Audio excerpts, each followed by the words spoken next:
welcome to another edition of the Basement Tapes. I'm Jason Cassidy. And I'm Nathan Swain. We're out of the basement this week, and we're hitting the gym. Come on in.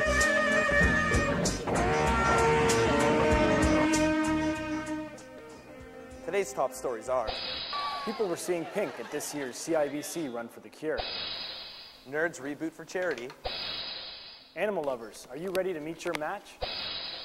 With the flu season fast approaching, many Canadian families have to be careful about the medications they're taking. A top Canadian researcher on the side effects of prescription medications was in Fredericton. Here's Crystal Klein with this story. Every day, millions of people use prescribed medication. However, many of these drugs have unknown side effects. Jamie Fraser was given a prescription for overactive sweat glands. The drug's side effect made her second-guess her decision to take it.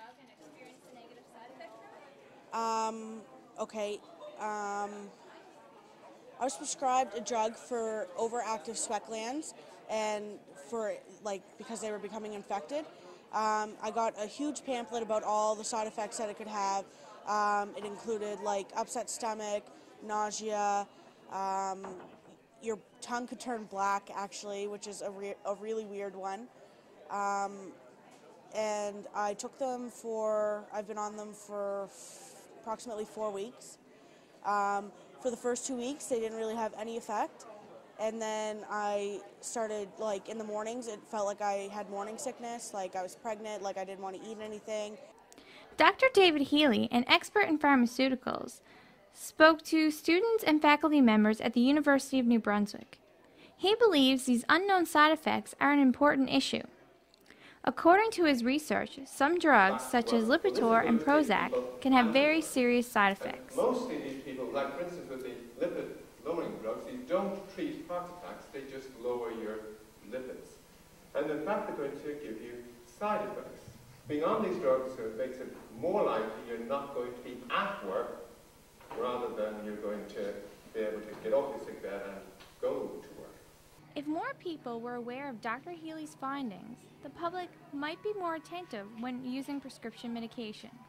If given the chance, Jamie would do it differently. Medication, because it can be treated with antibiotic instead of this, because what I'm on is not considered an antibiotic because you take it for a long period of time. But an antibiotic wouldn't have made me so upset, my stomach so upset. Dr. Healy's lecture contains some interesting information about the various side effects of prescription drugs. Jamie's experience is an example of how Dr. Healy's theory may be a reality. So next time you go to the doctor, be cautious of what prescription drug he might give you. I'm Crystal Klein with Stu Journalism. Athletes like Mark McGuire, Barry Bonds, and Ben Johnson have all been accused of using performance-enhancing supplements. The effects can be seen at the amateur level, from sports such as track and field, all the way to bodybuilding. But are these supplements actually providing a competitive advantage, or is this just another fitness fad? Michael Sanderson has more. Josh Kenny is addicted to physical fitness. I go to the gym mostly for aesthetic reasons. To get bigger, I'm only 5'7". I want to be 6'1". I can't do that, so I grow wide. Josh found that simply going to the gym wasn't enough to add to his frame.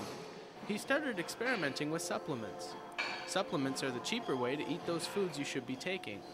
They are synthetic, an artificial reproduction of the nutrients your body needs.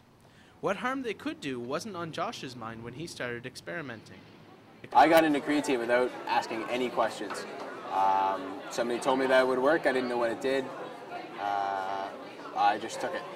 Should someone take supplements without asking about the consequences?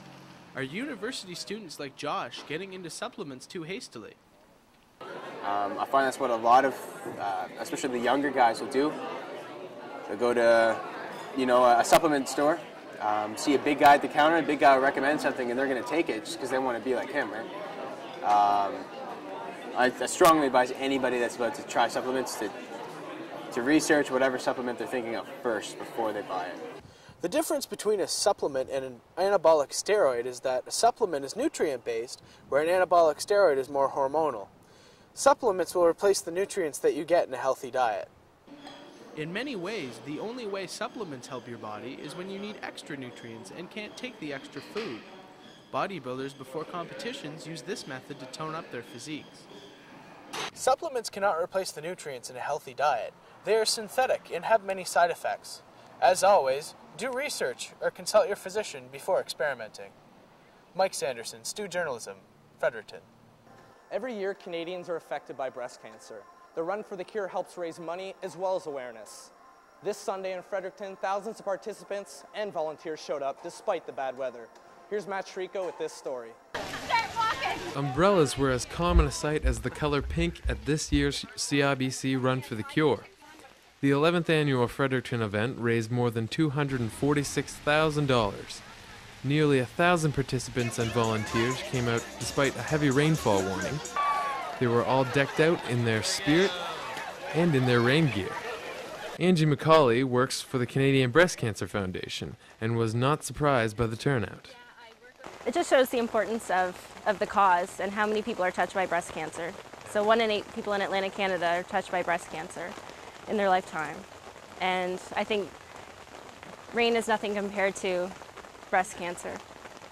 When the Canadian Breast Cancer Foundation was created in 1989, 3 out of 4 women died of breast cancer. 20 years later, 3 out of 4 women who are diagnosed survive. Frances Hansen is one of those survivors, and she has been volunteering at the run for the last 3 years. So I went for the surgery, and during the time of the surgery, I asked the nurses at the hospital, and they gave me information of who to contact with breast cancer in the Fredericton area, and I contacted them.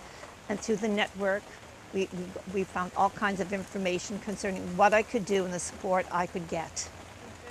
The foundation is putting a lot of energy into making breast cancer screenings more available.